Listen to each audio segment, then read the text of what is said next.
Hola, macabros, soy el gato macabro. Hoy les traigo una leyenda que encontré esta semana y que se hizo viral por un video que muchos aseguran es real. Se llama Pocong, y viene desde Malasia. Si te quedas hasta el final te mostraré el video, decide tú si es verdad o solo otra imagen que prende la imaginación. En ciertas comunidades malayas existe un rito funerario tradicional. Cuando alguien muere, el cuerpo se envuelve en una tela blanca y se ata con cuerdas. La intención original es proteger el tránsito del espíritu hacia el otro mundo.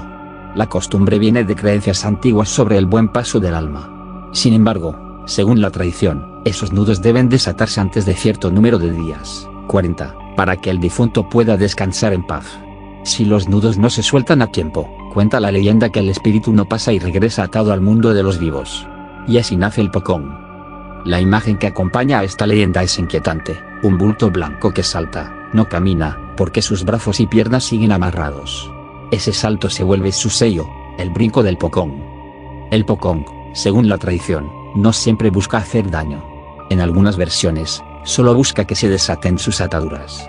En otras, vuelve con rabia y deseo de venganza. Hay variantes locales: algunos dicen que si te atrapa, te devora, otros que te chupa la sangre. Hay quienes afirman que solo toma el alma y te deja vacío. Eso sí, casi todas las historias coinciden en algo: el Pocong habla muy poco, y su movimiento es perturbador, salta, tambalea, y su sombra parece multiplicarse en la penumbra. Ahora, el material que circula: un video corto, grabado con teléfono, en un sendero de noche. La calidad es mala, la luz, mínima. La gente comenta que se ve una figura envuelta en blanco que da pequeños saltos. Observa con atención. Di bawah kalian ini.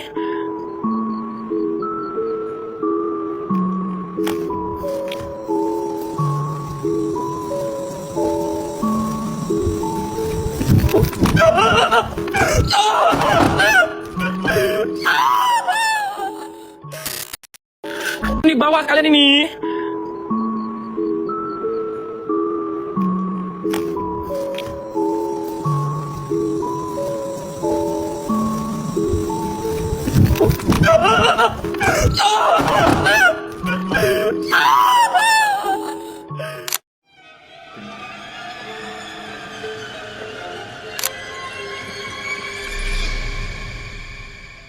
En Malasia y en países vecinos hay cientos de relatos: viviendas donde aparece un bulto blanco, cementerios con sonidos de saltos, vecinos que encontraron nudos intactos en funerales. Uno de los relatos más inquietantes dice que, tras un entierro donde no se retiraron los nudos, la familia empezó a escuchar golpes en el techo, y la abuela, convencida de que era un Pocong, desenredó las ataduras y, según cuentan, todo cesó esa noche. El Pocong es una leyenda que mezcla rito funerario, miedo y una pregunta universal: ¿qué pasa cuando no hacemos las cosas bien para los muertos? Si te gustó esta leyenda y quieres que busque más relatos reales del sudeste asiático, o que analice un video viral que me mandes, déjamelo en los comentarios. Y si tu pueblo tiene una leyenda similar, compártela. La verdad es que entre mitos de todo el mundo, hay coincidencias que estremecen.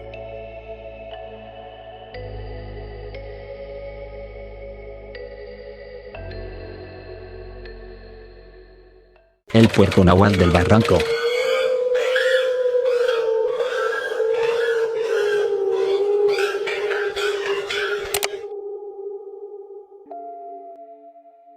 Hola, gato macabro. Te escribo desde el sur de Veracruz. Quiero contarte algo que ocurrió hace muchos años, cuando mi abuelo todavía era un adolescente. Él me lo narró en sus últimos días. Mi abuelo vivía en un pequeño pueblo rodeado de pozos y caminos de tierra. Trabajaba desde muy joven en el campo, bajo el sol. Sus manos eran las de un agricultor acostumbrado al machete y al surco, y sus días terminaban temprano, cuando los perros comenzaban a aullar entre los sembradíos. Una tarde, al regresar del trabajo, se encontró en el camino con su madre. Ella caminaba acompañada de sus perros, los mismos que siempre la seguían cuando iba al pozo o al molino. Mi abuelo la saludó con cansancio, y ella le pidió que la acompañara a sacar agua del pozo antes de que oscureciera. Pero él se negó. Dijo que estaba agotado, que al día siguiente iría temprano para ayudarle. Ella solo lo miró en silencio. Los perros se quedaron quietos, observándolo sin parpadear. Decía mi abuelo que aquel momento se le quedó grabado para siempre, porque nunca había visto a esos animales comportarse de esa forma: los ojos fijos, los cuerpos tensos, como si fueran estatuas. Ninguno movía la cola, ni respiraban con normalidad. Eran los mismos perros de siempre, pero algo en ellos se sentía falso. Sin darle más importancia, siguió caminando hasta su casa.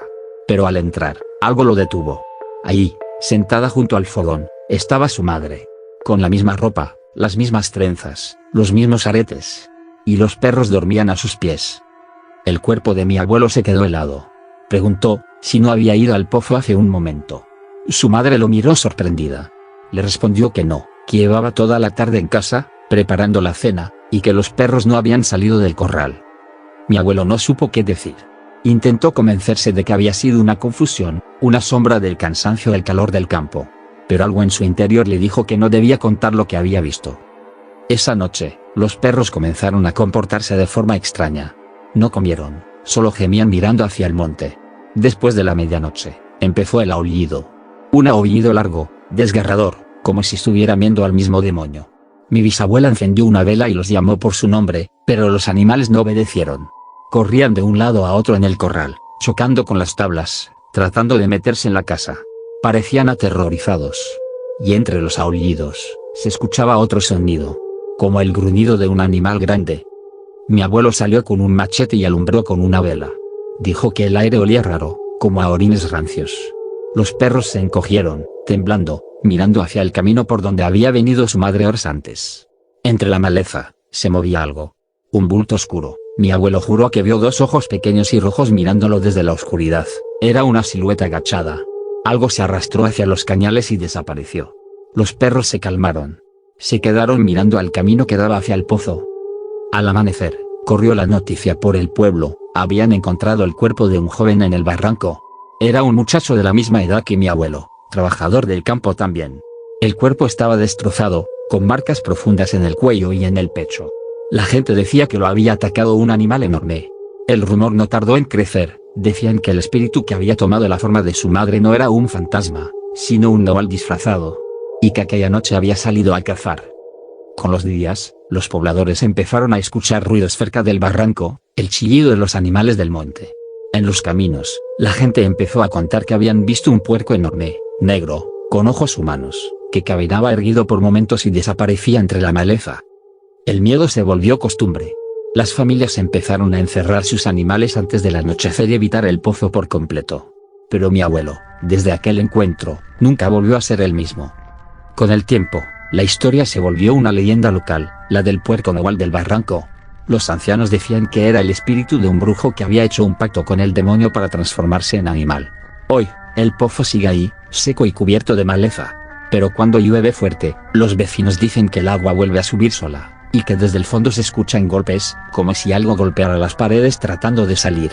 Y si uno pasa de noche por el camino donde mi abuelo vio a su madre con los perros, puede ver, entre las sombras del mezquite, una figura, encorvada, con piel negra. Dicen que es un hombre desnudo cubierto de barro, caminando en cuatro patas. Así lo contó mi abuelo, Gato Macabro.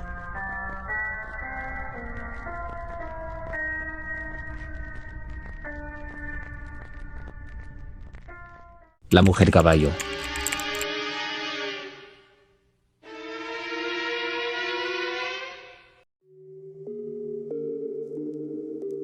Hola, Gato Macabro. Esta historia ocurrió hace algunos años aquí, en el pueblo donde vivo, y todavía hay quienes aseguran haber escuchado su nombre en las madrugadas lluviosas. Le dicen la mujer caballo, y aunque muchos creen que es una leyenda para asustar a los borrachos, pero aquel joven nunca debió burlarse de ella. El muchacho se llamaba Isaías, aunque todos en el pueblo le decían el Isaac. Vivía con su madre, una señora ya mayor que sobrevivía gracias a la pensión que recibía cada mes. Era un joven de carácter difícil. No trabajaba, no ayudaba en casa y pasaba los días vagando entre las cantinas del centro. Cada vez que su madre cobraba, él le pedía dinero para unos tragos. A veces ella cedía por miedo a sus enojos, otras veces le negaba el dinero y él se desquitaba con palabras duras. Una tarde, después de una discusión más fuerte de lo habitual, el Isaac la abofeteó. La mujer cayó al suelo, llorando, mientras él salió de la casa sin mirar atrás.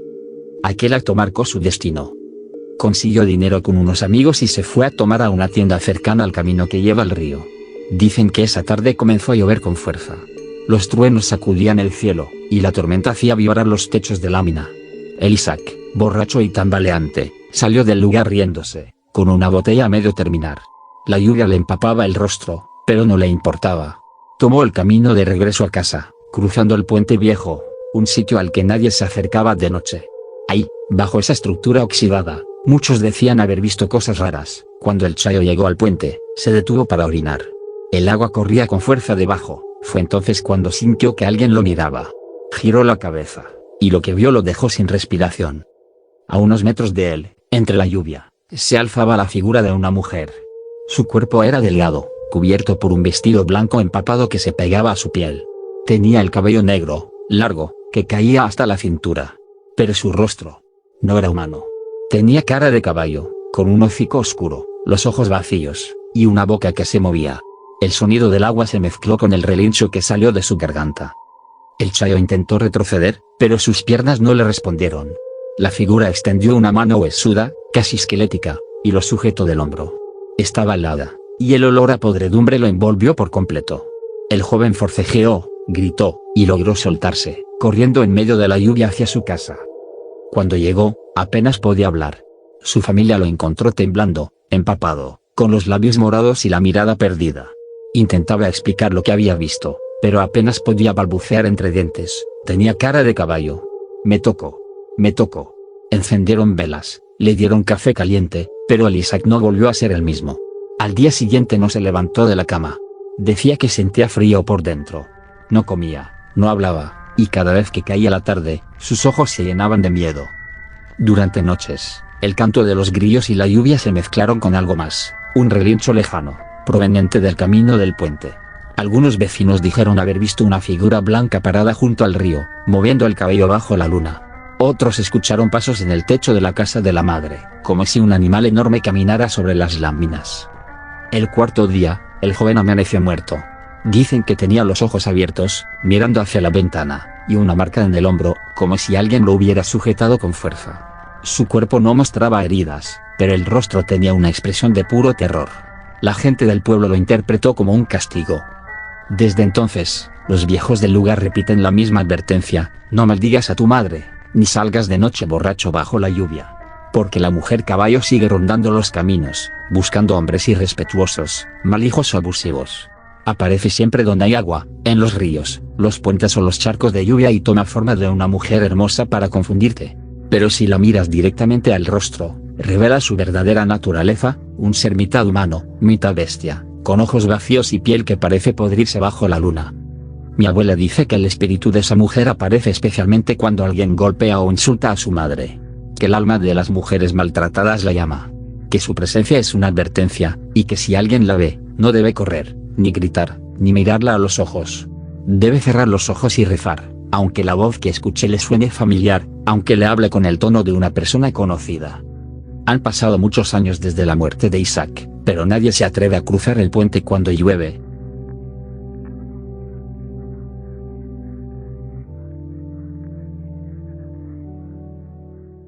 La abuela Guajolote.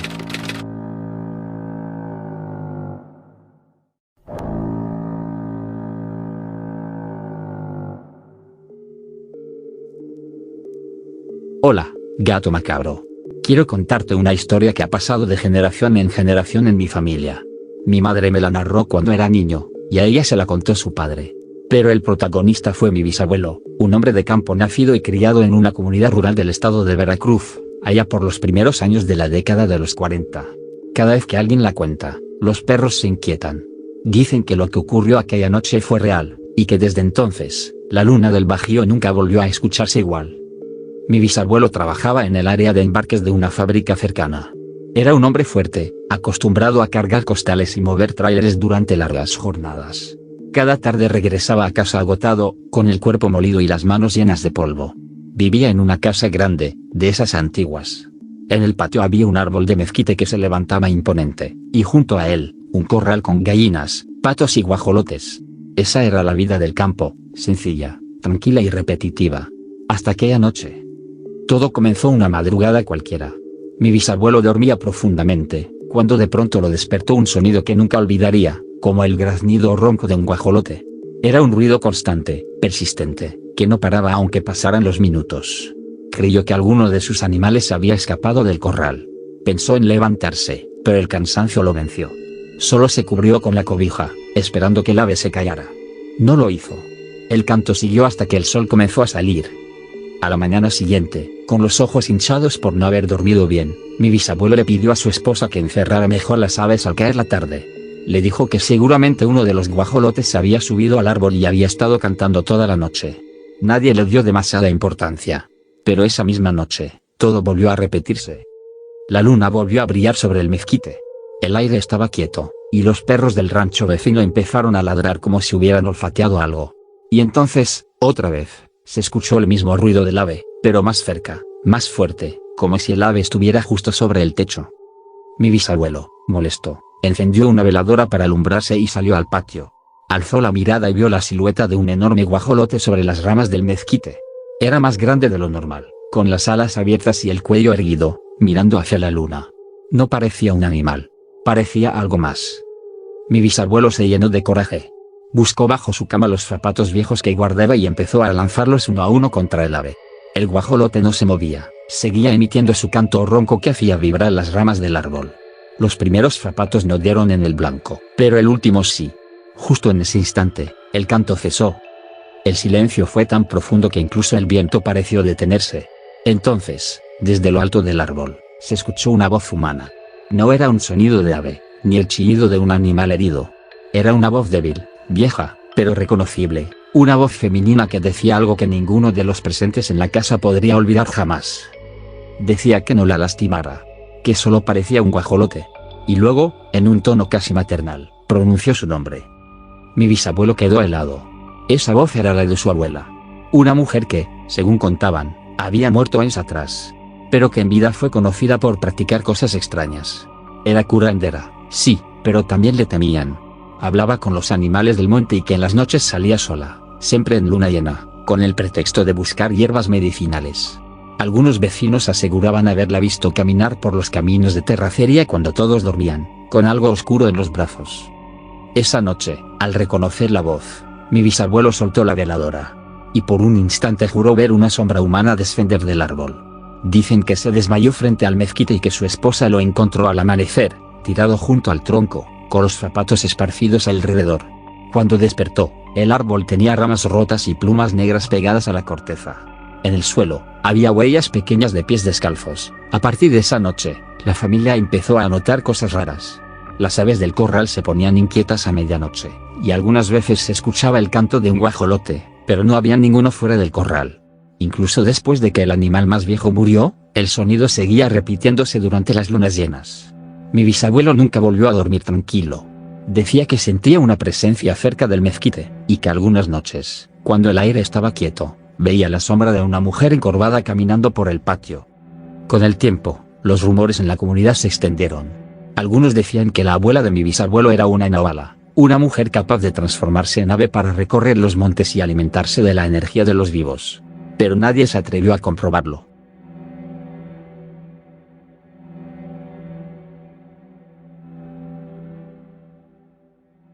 El pterodáctilo de La Palma.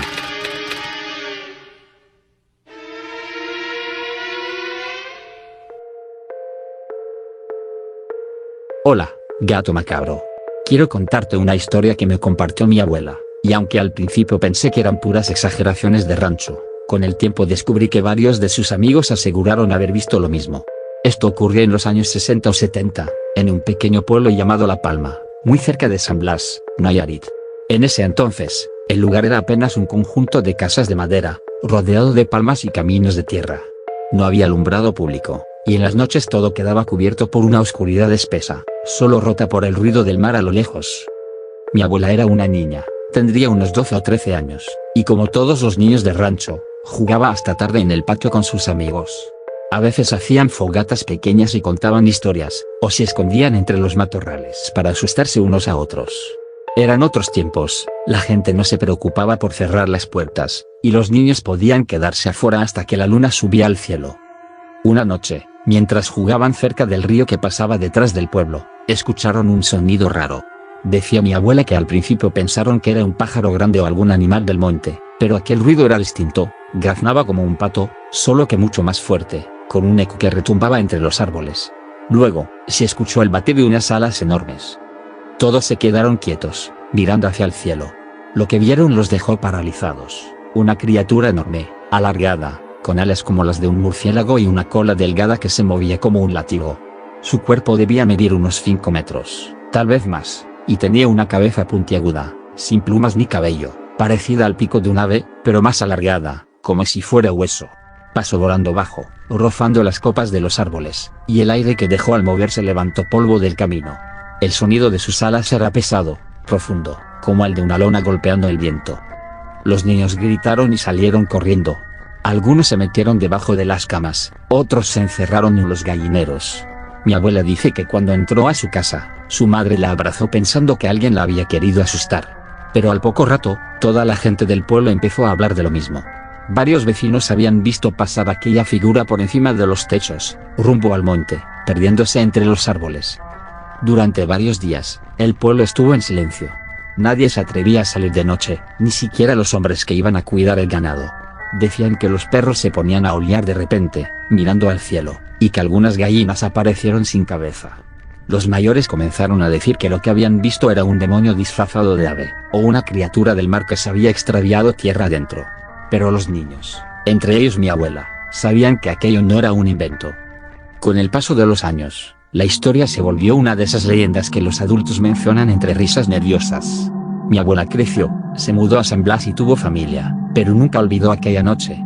Decía que por más que tratara de explicarlo, no había forma humana de describir lo que vio, porque no se parecía a ningún animal conocido. Era demasiado grande para ser un ave, demasiado rápido para ser un murciélago, y su cuerpo se movía con una agilidad que parecía imposible para su tamaño. Años después, ya de adulta, mi abuela leyó en una revista un artículo sobre los pterosaurios, esos reptiles voladores que existieron en la prehistoria. Cuando vio la ilustración, sintió que el corazón se le detuvo. Era igual. Decía que el dibujo mostraba exactamente lo que había visto: el cuerpo largo, las alas membranosas, el pico huesudo, y esa postura que parecía de algo que nunca debió volver a existir. Desde ese día, estuvo convencida de que lo que sobrevoló la palma de aquella noche era un pterodáctilo. Yo siempre pensé que eso sonaba imposible. Pero un día, por curiosidad, pregunté a otros familiares que vivieron en el pueblo en esa época. Y para mi sorpresa, todos coincidieron en la misma descripción. Uno de los amigos de mi abuela, ya muy anciano, me dijo que él también lo vio y que su sombra cubrió el suelo como si pasara una nube. Aseguró que la criatura se detuvo un momento sobre una palmera, extendió las alas y luego se lanzó hacia el monte. Contó que los caballos se espantaron tanto que rompieron las cercas tratando de huir. Los rumores crecieron. Algunos decían que el ser salía solo cuando había tormenta, juraban que vivía en una cueva cerca del cerro y que comía animales del campo. También hubo quien lo relacionó con una antigua maldición indígena, un guardián del monte que despertaba cuando alguien perturbaba las tierras sagradas. Cada quien le dio su explicación, pero nadie pudo negar lo que había ocurrido. Era demasiado real, demasiado claro para haber sido una ilusión. Mi abuela decía que a veces, cuando dormía, aún escuchaba aquel graznido ronco, ese grito entre ave y reptil que retumbaba en la oscuridad. Después de esa noche, cada vez que miraba el cielo, tenía miedo de volver a ver esa silueta volando sobre las palmas. Lo más inquietante es que, muchos años después, ya en los 90, hubo reportes similares en pueblos cercanos, campesinos que afirmaban haber visto una ave prehistórica en la zona de los cañaverales, una criatura grande y gris que volaba de madrugada sobre los ríos. Algunos incluso la llamaron el pájaro del tiempo, porque decían que era un animal de otro mundo, una sombra que se escapó de la historia. Hasta hoy, nadie ha podido explicarlo. No hubo fotos, ni pruebas, pero si preguntas en La Palma, todavía hay quienes aseguran que se escucha un aleteo pesado sobre los techos, y los perros se esconden debajo de las camas. Mi abuela falleció hace unos años, pero como decía ella, era algo que el tiempo dejó escapar por error. Eso es lo que la gente cuenta, gato macabro.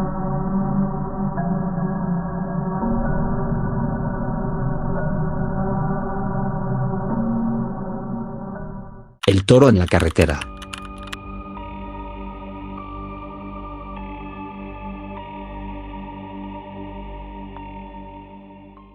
Hola, gato macabro.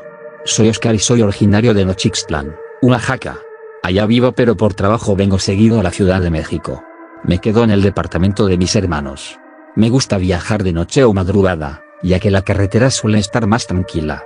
A veces viajo con alguno de mis hermanos o solo. Siempre voy escuchando historias de casos sobrenaturales. Antes escuchaba La Mano Peluda, pero desde que he descubierto tu canal siempre pongo todas tus historias.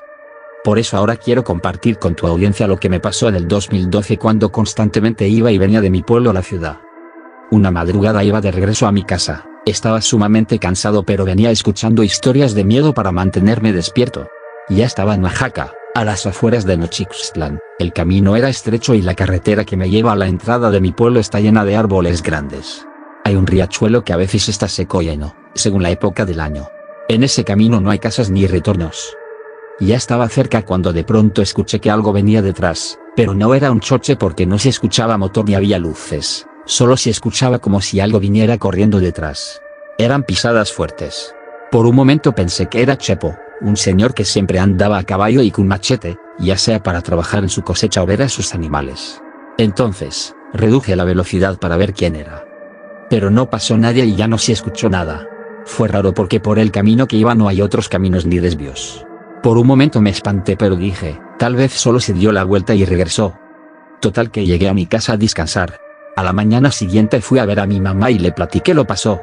Aunque no quería decirlo porque tal vez hasta lo soñé o fue mi imaginación, pero aún así se lo dije a mi mamá. Ella solo se me quedó viendo y me dijo que tuviera mucho cuidado, que tratara de no regresar de madrugada aunque pasara más tiempo en el tráfico al salir de la ciudad. Pasaron los días y tuve que ir a la ciudad y, luego, regresar a mi casa unos días después, pero no quería irme de día porque me iba a tardar mucho en salir de la ciudad. Me dispuse a viajar de madrugada, pensaba en poner historias de terror pero para no predisponerme puse un podcast de risa.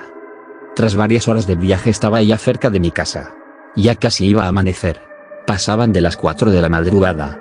Lo hice porque a esa hora la gente comienza a levantarse para trabajar y los gallos cantan. Pero todavía estaba oscuro. Iba por el mismo camino estrecho y con muchos árboles que me llevan a la entrada del pueblo. Venía risa y risa cuando escuché que algo se aproximaba atrás. Busqué por los espejos pero no se veía nada. Esta vez no disminuí la velocidad, al contrario, aceleré buscando llegar a la entrada del pueblo y así poder ver qué o quién era. Pero eso que venía atrás también aumentó la velocidad. Me espanté un poco y luego dije, tal vez sí es Chepo y quiere espantarme. Pero seguí observando por los espejos y me pareció ver a un toro corriendo. Alcancé a ver sus ojos, eran rojos. Eso hizo que soltara un poco el volante y mi carro zigzagueó. En ese movimiento brusco, el toro pasó y se adelantó. Frené. Traté de calmarme. A lo lejos en el arco de entrada del pueblo estaba ese toro, era enorme y con ojos brillantes, estaba bufando. Enfurecido, parecía que quería atacarme. Me calmé y, aunque le vi los ojos rojos pensé que tal vez se le veían así por la luz del faro. Me incorporé a mi carril y comencé a avanzar lentamente. Mientras, ese toro me veía de lejos, desafiante. No sabía qué hacer, por eso iba lento. No sabía si detenerme o acelerar y tratar de desviarme justo en la entrada del pueblo. Pensé en que esto último sería lo mejor. Así que aceleré. Vi que si me iba del lado izquierdo podría esquivar a esa cosa. Lo hice y lo logré, pero el toro me persiguió. Logró alcanzarme. Se adelantó y se puso justo frente a mi carro, pero se paró en 2 patas. Me espanté tanto que de los nervios no pude frenar y lo rocé. Lo saqué del camino. Pero cuando bajé del auto para buscarlo, no lo encontré por ningún lado. Al cabo de unos minutos me fui a mi casa. Me metí en mi cama y me quedé dormido. Como a las 7 me despertaron las campanas de la iglesia y los murmullos de la gente en la calle. Mi mamá llegó a mi casa y me dijo que habían encontrado a don Eusebio a la orilla de la carretera, que estaba lastimado. Las vecinas, amigas de mi mamá, decían que seguro algo le había pasado mientras hacía sus fechorías, que ya lo habían visto en la madrugada en forma de toro y que seguro otro brujo lo había atacado. Mientras escuchaba eso me daban escalofríos, me daba miedo. Mi mamá se dio cuenta de que algo me pasaba. Me dijo que fuéramos a la tienda y mientras caminábamos me preguntó cómo había sido mi regreso. Como pude le platiqué lo que había ocurrido. Mi mamá me dijo que ella iría a ver a don Eusebio. Dice que cuando llegó a su casa solo se vieron de lejos, sin decir palabras. Al otro día don Eusebio se fue del pueblo, dijo que se iba con su hija a otro pueblo para que allá lo cuidaran. Mi mamá dice que seguro se fue porque ya lo habíamos cachado. Desde entonces, gato macabro, ya no viajo de madrugada, aunque tenga que estar en el tráfico. Me voy a plena luz del día y lo amenizo con tus historias. Gracias por compartir mi experiencia. Principalmente porque quiero que la gente sepa que sí existe el bien y el mal, que sí existen los nahuales, las brujas y Dios.